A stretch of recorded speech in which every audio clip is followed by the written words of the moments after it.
గిది పద్ధతి, గిట్ల కూడబెట్టాలి. లంచం అనే పదానికి అర్థం, పరమార్థం, పరిపూర్ణత కలిగించుడంటే గిది. లంచాలు తీసుకునే ఆఫీసర్లల్లా ఈ మోతవారికి వరల్డ్ రికార్డు కొట్టిండను, లేకుంటే గిన్నిస్ బుక్ లకు ఎక్కిచ్చుడో చెయ్యాలి. లేకుంటే తను అడ్డ కష్టానికి ఫలితం ఉండదు. చూడుండ్రి, ఏ తిరగ కట్టల కట్టలు, గుట్టల తిరుగున్నాయ పైసలు. లంచానికి న్యాయం చేసిన మునగాడంటే ఇగో గీనే. కర్రె కండ్లద్దాలు పెట్టుకుని మూతికి చేతిని పెట్టి దీర్ఘ ఆలోచనల పడ్డ గీ పెద్ద మనిషే ఎంత అమాయకంగా చూస్తున్నాడు చూడుండ్రి. ల్యాండ్ అండ్ సర్వే డిపార్ట్మెంట్ లో డిప్యూటీ డైరెక్టర్ గా కొలువేలుగా పెడుతున్నాడట సుంకరి నరహరి అనే ఈ మోతవారి. చేస్తున్న కొలువుకు న్యాయం చేయాలనంటే లగాయించి లంచాలు తీసుకోవాలని మనసులో గట్టిగా నిర్ణయం తీసుకున్నాడు కావచ్చు.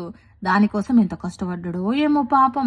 ఏసీ బోళ్ళు నరహరికి ఇండ్ల మీద చుట్టాలు పక్కాల మీద ఒక్కసారే 12 దిక్కుల చెకింగ్లు చేస్తే ఏసీ బోళ్లకు ఏసీలు ఫుల్ నడిచిన చెమటలు వచ్చినాయట.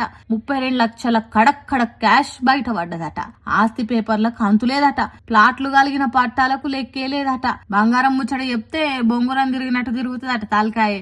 బ్యాంకు డిపాజిట్లు ఏషుట్ల ఫస్ట్ ర్యాంకు కొట్టిండట. మొత్తానికి నారాయణ చైతన్య కాలేజీల ఎంసెట్ ర్యాంకుల తీరుగా మునుపెన్నడు లేని విధంగా ఏ సర్కార్ ఆఫీసర్ కు సాధ్యంగాని ఘనత సాధించిన ఏకైక ఆఫీసర్ మా సుంకరి నరహరి అని చెప్పేటట్టు తీసుకున్నాడట లంచాలు. అందుకే ఆదాయానికి మించి ఆస్తులు ఎక్కడి నుంచి వచ్చినాయని ఏసీ బోళ్లు రైడ్లు చేసి నరహరి గొప్పతనాన్ని ఈ లోకానికి తెలిపిండ్రు.